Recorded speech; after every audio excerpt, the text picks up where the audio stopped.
What if the thing that is driving you is silently draining you? The praise, the promotion, the applause.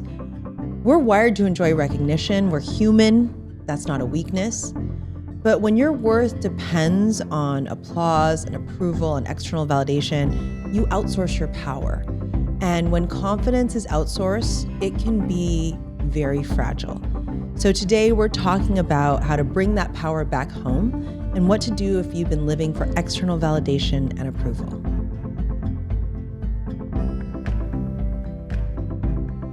Welcome to In Confidence, where what we share in confidence helps us grow in confidence.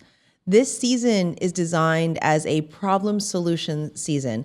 We've asked you all to send us your top problems, issues that you are facing every day in life, and they're real things that you're navigating, and we are solving them and breaking them down and giving you practical solutions that you can actually use in your life. So today, one of the biggest problems that you all shared with us is, I live for external validation and approval.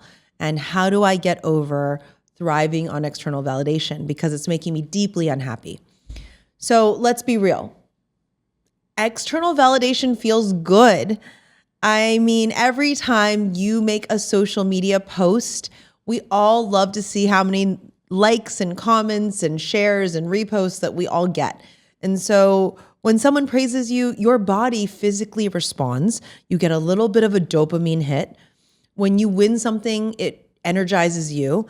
And when people notice you, it feels stabilizing. So there is this high that we all get off of external validation. The problem isn't wanting that recognition. In fact, everybody is seeking recognition. I love this story about Oprah. Oprah has interviewed tens of thousands of people, some of the most famous people in the world, Beyonce being one of them. And she said, no matter what, doesn't matter how famous, how important the person is, as soon as they finish the interview and the camera turns off, the first question the interview subject asks Oprah is, how did I do? And I think it's a superhuman thing to want recognition. The problem is when we need that recognition to feel good about ourselves, that we don't know who we are outside of applause. And, I always say ambition that is rooted in needing applause will always feel hollow. Because when your mood depends on whether someone texts you back, whether your boss approves, whether you win the award, whether your numbers go up, whether someone compliments you, you're living on a scoreboard. And scoreboards fluctuate. They don't stay in place. And that scoreboard is one of the 6 forces of our inner critic that we've identified in our book, Gravitas. One of the 6 forces that holds us back, that drives our inner critic, is called satisfaction conundrum. When we tie our happiness and self-worth to an external marker of success. Again, I'm not saying we shouldn't have goals and ambition, but when we tie our self-worth or our happiness completely to an external marker, what happens? If we get it, we don't ever feel fully satisfied. It's like a treadmill. We just chase the next one. The example I always use, which is my own personal thing, is I lost 10 pounds. You know what? I probably could lose another 5. We just keep moving the metric a little bit farther. Or if we don't get it, we beat ourselves up and don't hold ourselves in high regard outside of that external metric. We miss out on all the abundance in our life. There's all these great things happening in our life. There's all these incredible ways in which we're contributing. And yet because of this one external marker of success or this external validation point, we spiral out of control because we don't feel good enough. And so I'm not saying that achievement doesn't feel good, because it does. It feels amazing. But that feeling's going to fade. It's like eating a piece of chocolate. You just have to keep getting that high. And so today we're going to be exploring why we thrive on external validation and approval and what the components of that are. And then I'm going to give you some ideas on how to maybe shift your mindset and your behavior to a place where you sustain yourself, that external markers are nice, but they don't define us. So let's start with the first thing. I want to talk about 3 different components of external validation. The first is when we think about external validation and approval, there's always a measuring stick. And I love this quote from Demi Moore when she won an award. And she said, "You can know the value of your worth if you just put down the measuring stick." And this was in reference to an award she won after having been out of the industry for a number of years. And I think she was talking about how she didn't feel good enough because there was this measuring stick, and she put it down and recently did some of the best work of her life. So that measuring stick is real. We're measuring ourselves constantly. Titles, income, followers, likes, recognition, comparison. I am the biggest culprit of doing this. I will sometimes open up LinkedIn and automatically measure myself against somebody I know or somebody I admire and their most recent accomplishment. And I think in some ways the measuring stick can be motivating if it energizes you to do something, but can also destabilize you if you feel less than. And so the goal isn't to throw away ambition, it's to loosen your grip on the measuring stick, because as part of external validation and approval, there's always a measuring stick involved. And I think that measuring stick needs to feel authentic to you and not be defined by an external value. The second component of external validation and approval is what I think of as ambition versus attachment. Now, I said earlier, ambition is good. I think there's things we want in life. The problem is when ambition morphs into what I would think of as ego or defining who you think you are, and it becomes something that you're attached to. And I want to make that nuance a little bit specific. When I was writing my first book, Gravitas, I have to thank my literary agent, Andy Barsby, who is the best literary agent in the world. When we started the process of writing the book and giving it to the publisher and getting ready to market it, about 6 months before it came to our publication date, my literary agent, we were on a conference call, and she said, "Okay, Lisa, we are not talking about bestseller lists. This does not need to be a New York Times bestseller. This does not need to be a USA Today bestseller. We're not in it for the lists. And I signed you on as a client because your idea and your work felt life-changing. It changed my perspective. And this book only needs to change one life at a time, and you've already changed mine. And that's enough. That's more than enough. So you didn't write this book so that you could be a New York Times bestselling author or any of those things. You wrote this book because you have a unique point of view that can make people's lives better. Getting on those lists, sure, certainly you can have that ambition. Getting on those lists means more people will see the work and more people's lives will be improved by it. But that in and of itself isn't why you did this. If you're tying how meaningful your life is or how happy you are to whether or not you make it on this list, then you're not in it for the right reasons. Then you're going to be deeply unhappy on the day of your publication. And I want you to be happy because you did something that so many people don't get to do in life. So she said, for the next 6 months, we're just going to do hard work, get this book out there, and we're not going to talk about bestseller lists. And she was right. The day my book came out was such a happy day. I was giving a keynote speech to 13,000 store associates at a retailer. I was seeing friends at different book signings across the country. And about a week after the book came out, it was so fun because one of the places where I had given a keynote speech, they sent me a video of them holding my book saying, "Congratulations, Lisa, on your book being a USA Today bestseller. We loved spending your publication week with you." And that was so meaningful. I'd spent time with these 200 women in Colorado and their lives were better. Getting that bestseller status, it did not change how I felt about the whole process. It was nice to be recognized, but it wasn't defining of how I saw myself or the value and the success that I feel about our first book. So, if you need external validation to prove you're worthy, that's attachment. And I want you to think about something different.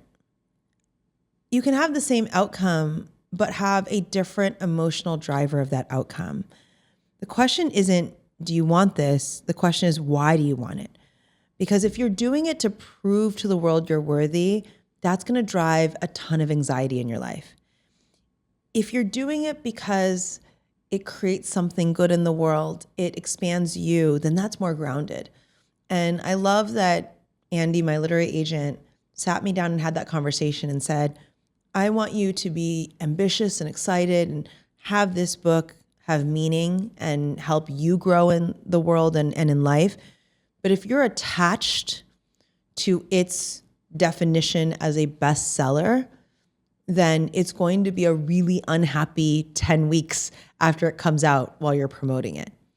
And so I love talking about, under external validation approval, asking this question around, is this ambition or is this attachment? Do I need this to feel worthy? Or do I want this because there's something deeper or more meaningful it creates? And the last part of this idea of external validation is I want to talk about the very human desire to have a gravitational pull to results. I think we all want results in life. I mean, we wouldn't be doing all this work on ourselves without results.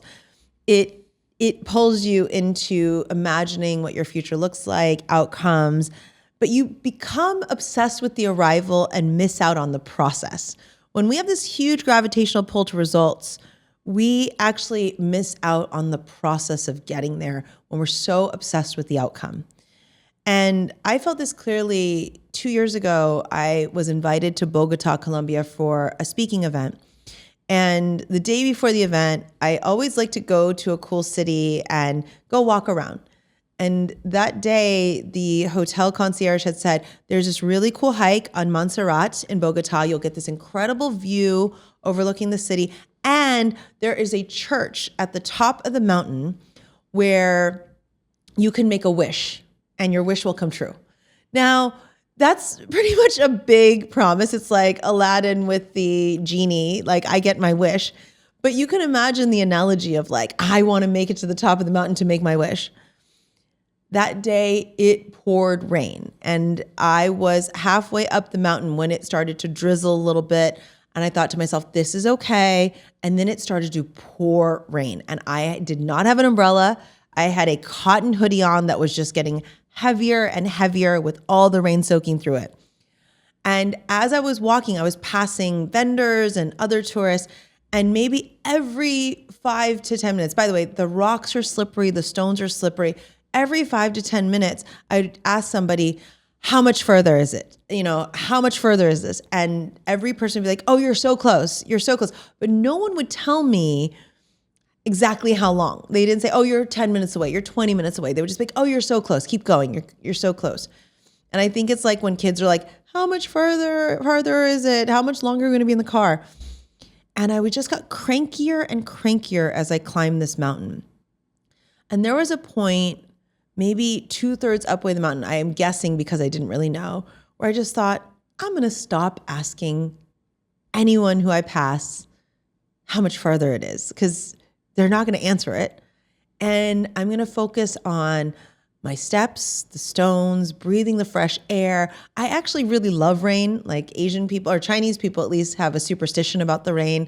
We love the rain because it means that we're washing away all the bad stuff and the good harvest is coming.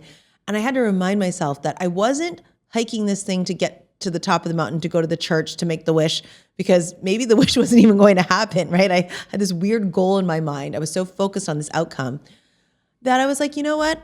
I'm in this really cool city. I'm going to enjoy the rest of this walk. I've hiked in tougher terrains for sure. I've hiked Machu Picchu. This is not the worst it's ever been. And I'm just going to enjoy the fact that I'm here in a really cool city, walking up this mountain. I don't have anything to do until tomorrow. And I'm just going to enjoy this moment. And I just kept hiking. And when I got to the top of the mountain, of course, the rain stopped, blue skies. I have this incredible photo of me on the top looking over the city. And I went to the church and I made my wish. And I realized that it wasn't even about the wish. It was just the process of getting there. And I think over and over again, We're always focused on the summit and we're not experiencing the climb. And living for external validation, that's what it does to us. It allows us to think of our life as almost this waiting room of how much longer until I'm promoted, how much longer until I'm successful, how much longer until I feel secure, have the financial means to do what I want. Meanwhile, your actual life is happening. And when we focus on that outcome, that summit, we don't turn back around to see how much ground we've covered. And that gravitational pull to results, that is a very big component of external validation and approval that we have to acknowledge and understand in ourselves. It's always going to be there. It's human. All three of these things are always going to be there. There's always going to be a measuring stick. There's always going to be a fight between ambition and attachment. And there's always going to be a gravitational pull to results because we are human. There's nothing wrong with this. I think the question for each of us is, if we want to live lives where we wake up in the morning feeling inspired and we go to bed feeling fulfilled, how do we shift external validation and approval to a place of self-validation and self-approval? Because when you make that shift, I promise you, number one, you're not going to be any less successful, any less ambitious. In fact, you're going to have a calm and an ease that's going to get you farther than you thought. You're also going to reduce the levels of anxiety and pressure you feel every single day. I'm writing my second book right now, and my book collaborator, Kathy Huck, who helped me with the first book, she's working on the second one. When we started the first one, I'm obsessed with the world's best thinkers. I'm obsessed with Brene Brown, Adam Grant, Angela Duckworth, all these things. And she actually had the equivalent of a swear jar. Every time I said Brene Brown's name, she's like, we're doing our own thing. Like, we can't compare ourselves to that. Like, we need to just calm down and write a great book. Just yesterday, I felt all the things. I felt the measuring stick, the gravitational pull, and the attachment. When I was talking about the second book, I'm like, we're already behind. And, so-and-so is coming out with a book in October that sounds really similar. And, I all of a sudden got caught up in that. And she said, I need you to stop. This book's going to be great. And it's your work. It's the work of Lisa Sun. This is not about you being the next fill in the blank, the next blank, blank, blank. This is you, and it's your work, and it's going to make a difference. So let's focus on doing the good work and the process. And she said, I love working with you. And the next 5 months can be anxiety driven, or it can be fun and free, and we can be creative and imaginative and explore interesting ideas. Which way do you want to go? And so I felt that own pull for external validation and approval. And I've got to put that to the side because all of my best work has happened when no one is looking. So what are my tips for how to make this shift?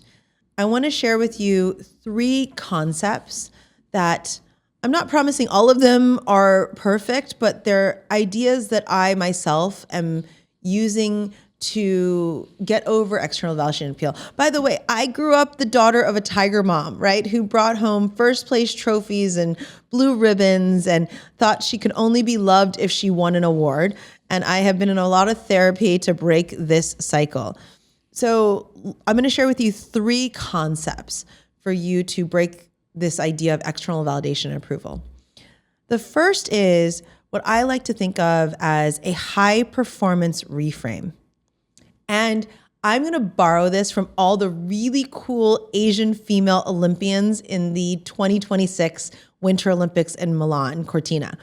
I am obsessed with Eileen Gu, Alyssa Liu, Madison Chalk, Chloe Kim. I'm giving the 4 of them shout outs. I hope somebody at a really major publication does a really cool piece like the New Yorker or the Atlantic or the New York Times about why these Asian female athletes are crushing it from a mindset standpoint. They all absolutely wanted to do their best work and win medals. And what I think is interesting is when you listen to each of their interviews, each of them individually have a different story to tell. They've been talking about not what the color of the medal that they won was, but the love of their sport, the discipline, the process, their teammates, their fellow competitors, and how happy they were for the all Asian female podium or things that were historic. they have not been talking about the color of their medal. So I think everyone's seen the memes about Eileen Gu when asked if she lost if she lost 2 gold medals or if she won 2 silvers. And she basically said, I'm the most decorated female skier in my category. This was not about losing, winning, all of those things. I've done something that no one's done before, and I'm proud of the work I did, regardless of the color of the medal. Or Alyssa Liu taking a break from the sport and saying, I'm not going to be defined by the sport. I'm going to retire, and I'm just going to skate for the joy of the skate. And she ends up winning, but I genuinely think that if she hadn't won the gold medal, she would have still really enjoyed her time at the Olympics, because most people had counted her out when she retired 2 years ago. Madison Chalk, who is my whole heart, I hope I get to meet her someday. I love that everyone talked about how they lost the gold medal, and she talked about how they did 4 skates in 6 days, something they had never done before, that they won a gold medal as part of the Team USA, and they were really proud of their performance. Plus, they did something that no other couple had to do on the ice. And I love that Chloe Kim was so happy for the South Korean woman who won the gold medal. And there was just a joy. And so when we can celebrate the performance and the process, I think that's really important, that the medal is a byproduct. It's not the identity that they were seeking. And I think healthy high performers are able to separate ambition from attachment. They didn't need to win that gold medal to feel like their experience was worthy. So the first idea I want to give you is what I think of as when you've done your best work, when you can look yourself in the mirror and say, I put everything out there. This is my best. Even if it didn't go your way, you learned something, you stretch yourself, you grew, you contributed. And I think you can reframe what that means, even without the win, even not without the outcome you desired. The second thing I want you to think about is, how do I replace the inner critic's voice with something even more powerful, with the megaphone of my superpowers? Here's the reality. Your inner critic is not going away. And that inner critic is wired to thrive on recognition. Because if you think about it, when applause gets quiet, the inner critic will literally say to you, see, maybe you're not enough. And I think the more powerful voice to listen to is the place of your superpowers and strengths. One of the things that I often do when my inner critic shows up and says, you know what, you're not good enough, I actually have to do this for myself. I have this mantra. People at the gym laugh when I say this to myself in the mirror after I have taken a shower. I always say, you are strong and capable. I am strong and capable. I want to read you one of the 8 superpowers in our book, Gravitas. It's called self-sustaining. And it's actually a superpower that very few people have, and I wish everyone had more of it. And it talks about, you don't feel like you have to prove yourself to impress anyone. You rarely feel embarrassed. You're comfortable in your own skin. And it says this superpower is free of the need for external validation. There's a self-composed self-assurance that does not rely on praise. While validation is always welcome, it is not what drives you. You see the seat at the table is yours without needing to explain and prove why you deserve it. You know your worth and are not vulnerable to comparison, envy, and status seeking. Simply put, you like yourself. You draw upon reserves of your own strength. Instead of an inner critic, you have an inner cheerleader, and you never ask the question, am I good enough? Because the answer is always, I am enough. And I think there's a deep level of self-compassion that we all need to embody to counter to the inner critic. And so the second thing I want you to think about is, if you thrive on external validation, is it because you let your inner critic sit in the driver's seat? You can release your need for external validation if you let the source of your power, the superpowers that you uniquely bring to the table, sit in the driver's seat. Because that's the one that will tell you, even if things don't go our way, here's why we still have worth and we're still valuable. So I love the self-sustaining superpower. It's the superpower that I have personally been working on the most. When we started writing this book 7 years ago and I took our quiz, I had no self-sustaining. I was a 0. If you haven't taken the quiz, it's at myconfidencelanguage.com. I want you to take the quiz. Now, at least I have 4 out of 7 points on this one because I've been working really hard on seeing my own value outside of the inner critic.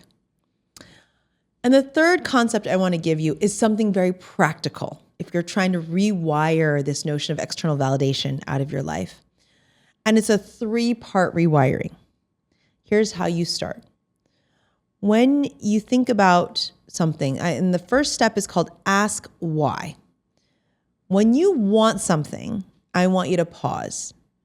And I want you to ask yourself, do I want something because I'm trying to prove to the world I'm valuable and worthy? Am I proving something? Or is this expanding me? Is this something where I'm going to grow and stretch?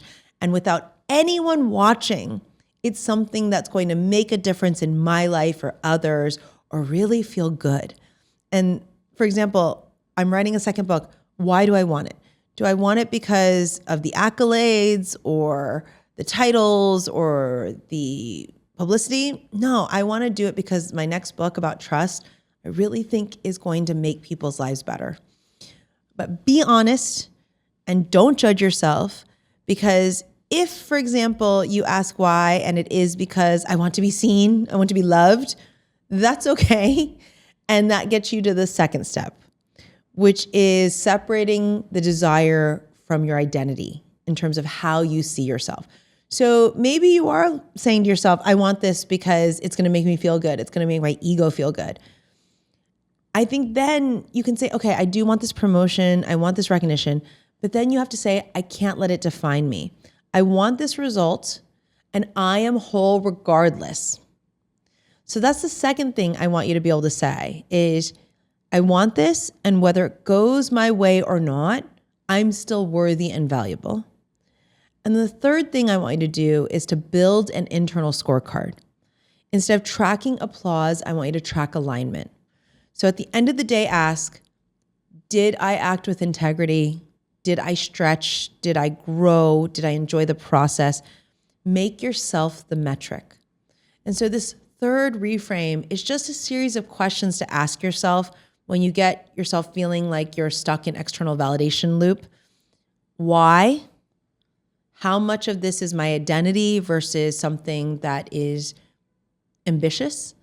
And what's my internal scorecard along the way? I'm going to be using this approach as I write my second book.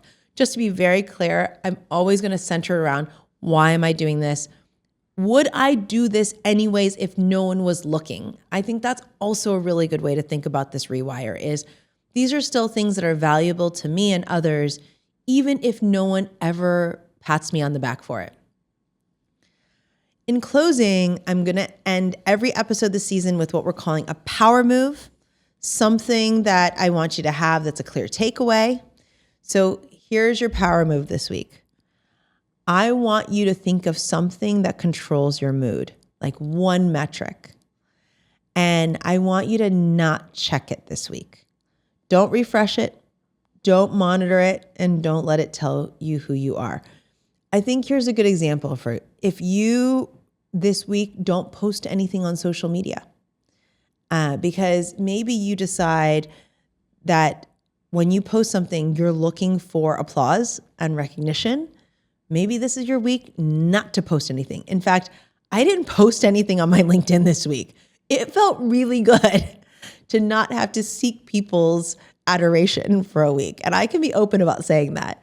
It felt really grounding. It was nice to know that the work that I was doing did not have to be fully seen yet until it was ready or until I thought it was ready to make a difference. Instead of checking that metric, like for example, if you do post something on social media, maybe don't look at the likes and comments. Or if you post something in your story, my boyfriend does this and he's going to hate me, I think, for saying this out loud. Whenever he posts his Instagram story, he pulls up the panel to see who's liked it. I never do that anymore because I don't really care anymore who sees it. I did it because I want to share something cool about my life or something I learned, but he always needs to see how many people have liked it or seen it. I'm going to encourage him to put that one down this week. And every night for this week, I want you to instead answer a different question for me. Today, I became more blank. Did you become braver, clearer, more disciplined, more confident, more, kinder? Because if you don't check that metric that's controlling your mood, and instead you find a way to validate your own progress and growth, that's going to be a huge shift in how you see the world and see yourself. I hope you loved this episode of In Confidence. I'm going to close it out as we are closing out every episode this season and really doing something that matters to me. So I think the other way to get over external validation is to heap recognition and praise on someone else. I hope they don't have to thrive on it, but I hope they bask in the glow of it and know that they are seen and valued. So that's another way, is to recognize others, because I think growth deserves to be seen. I think ownership deserves to be named, and the people doing the work deserve to be celebrated. So today's shout out is for Jennifer Shahadi, who was a guest on our podcast in a previous season. She is a world-renowned, world-ranked chess player, poker player. She's also my texting buddy now. Every time I watch a documentary on chess, I get to text with her about it. And her new book, Thinking Sideways, just recently came out in the UK and in the US. She's a 3-time national chess champion, a 2-time global poker award player, and her new book is incredible. I got to read an early copy of it. It offers life lessons from the world of chess, from making smarter choices to building focus and confidence. When she came on our podcast last season, she shared all these incredible insights, like how we're not bluffing big enough, and how she thinks about judgment. In fact, she's one who says, even if the outcome didn't go your way, it was about the quality of the decision making. And did you do all the right things in the process? And do you feel good about that? So talk about someone who doesn't thrive solely on external validation. So my shout out this week, my Gravitas shout out this week goes to Jennifer Shahadi. All right. If you loved this episode, I hope you please share it with someone who needs to hear it today. I hope we've helped solve one of the big problems we were given as we started this season in our survey. I hope you're leaving this space stronger than when you entered it.